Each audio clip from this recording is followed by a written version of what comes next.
Hai, selamat pagi anak-anak ibu kelas 73. Gimana kabarnya saat ini? Ibu berharap semua anak-anak ibu dalam kondisi yang sehat. Begitu juga dengan orang tua dari anak-anak ibu kelas 73. Semoga dalam kondisi yang sehat. Saat ini bertemu lagi dengan Ibu Dernika Simarmata, SPD. Ya, di pertemuan kita saat ini mempelajari tentang interaksi sosial disasosiatif. Contoh-contoh interaksi disasosiatif.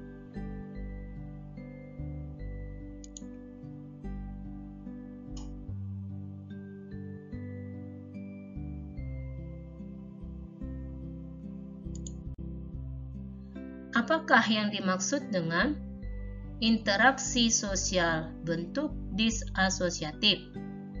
Artinya, hubungan negatif ya dan dapat menimbulkan perpecahan, adanya konflik atau masalah yang justru menimbulkan kerenggangan dalam berinteraksi ya. Itulah yang dimaksud dengan interaksi sosial disasosiatif. Bagaimanakah ciri-ciri interaksi disasosiatif? 1. Adanya persaingan atau kompetisi atau competition. Persaingan merupakan sebuah proses sosial pada saat terdapat kedua belah pihak yang saling berlomba untuk melakukan sesuatu guna mencapai kemenangan tertentu. Ada pula persaingan yang terjadi secara tidak sehat, yang menjurus pada terjadinya kekerasan maupun permusuhan.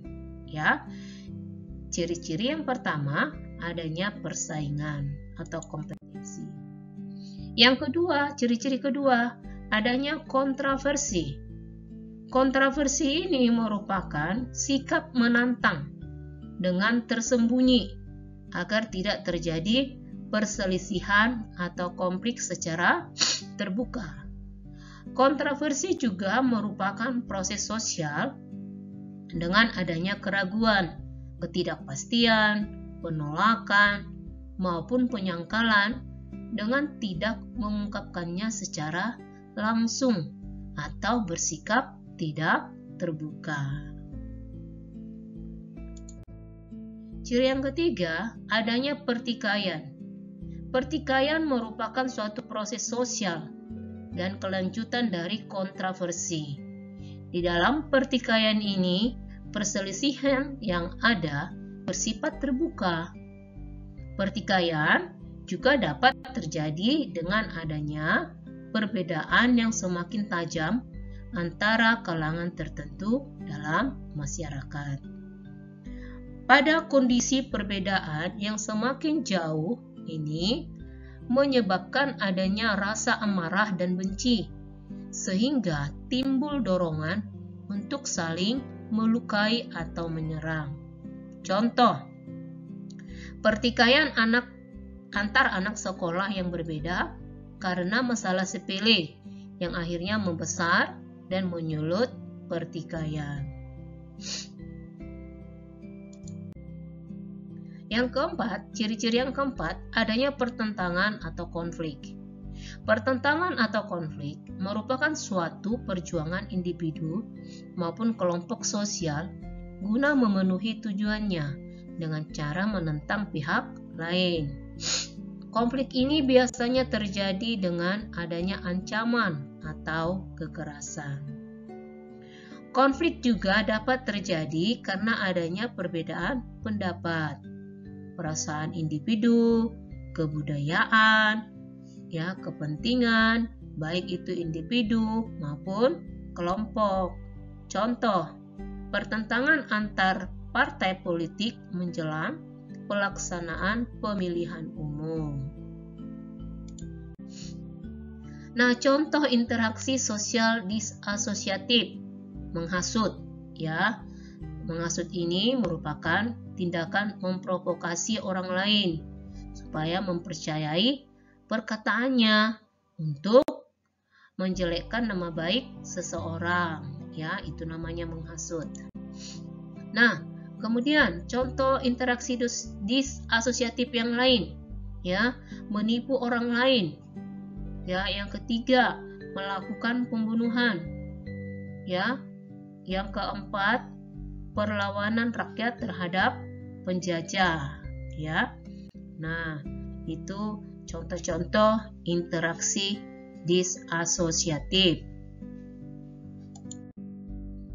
Kemudian, contoh lain lagi yang merupakan interaksi sosial disasosiatif, ya, persaingan dalam kompetisi 17 Agustus, ya. Misalnya untuk mengambil juara 1, juara 2, juara 3, ya. Ada persaingan. Kemudian bully. Ya, kasus bully merupakan tindakan yang tidak menyenangkan terhadap seseorang yang dilaksanakan oleh seseorang atau kelompok tertentu, ya. Nah, itu contoh-contoh interaksi sosial disasosiatif. Kemudian contoh lain lagi yang merupakan contoh interaksi sosial disasosiatif, persaingan dalam ujian masuk perguruan tinggi, ya. Meskipun tidak dipungut juara, tidak dipilih juaranya, tetapi kursi yang disediakan oleh universitas, ya, terbatas, ya. Kemudian persaingan dalam Piala Dunia, ya. Kekerasan, ya. Kekerasan merupakan contoh interaksi sosial disasosiatif. Kemudian persaingan politik, menfitnah juga merupakan contoh interaksi sosial asosiatif. Nah, apa faktor-faktor yang mempengaruhi interaksi sosial? Yang pertama, sugesti. Sugesti merupakan pemberian pengaruh pandangan dari seseorang kepada yang lain, ya, dengan cara tertentu, memberikan pengaruh, ya. Nah, yang kedua, imitasi. Imitasi adalah tindakan yang dilakukan seseorang untuk meniru hal yang ada pada diri orang lain atau tokoh idolanya. Ya, ini biasanya banyak ini remaja-remaja mengidolakan mengidolakan artis yang menjadi tokoh idolanya. Jadi dari segi pakaian, rambut, dari segi bicara, ya, ditirunya. Inilah yang disebut dengan imitasi. Simpati. Simpati merupakan proses yang terjadi pada diri seseorang yang menyebabkan tertarik kepada orang lain, ya. Merasa tertarik kepada orang lain. Empati. Empati itu merupakan kemampuan seseorang merasakan apa yang dirasakan oleh orang lain. Misalnya, ketika seseorang dilanda bencana alam, kita turut merasakan penderitaan yang mereka alami. Misalnya ketika teman merasakan senang, kita juga turut merasakan senang. Itulah yang disebut dengan empati. Yang kelima, motivasi. Motivasi itu dorongan yang diberikan oleh seseorang kepada orang lain sehingga dapat memberikan semangat kepada orang lain tersebut, ya. Nah, jadi ada 5 faktor-faktor yang mempengaruhi interaksi sosial. Nah, anak-anak Ibu, sampai di situ pertemuan kita, ya. Yang terakhir ini adalah tugas. Ya, tugasnya cuma 3. Yang pertama, tuliskan pengertian, ya, interaksi sosial disasosiatif. Yang kedua, tuliskan 4 ciri-ciri interaksi disasosiatif. Yang ketiga, tuliskan 10 contoh interaksi disasosiatif. Nah, sampai di sini kerjakan tugasnya di kertas folio. Tuliskan nama kelas dan tugas pertemuan yang keberapa, ya. Jumpa lagi di pertemuan kita selanjutnya. Salam sehat.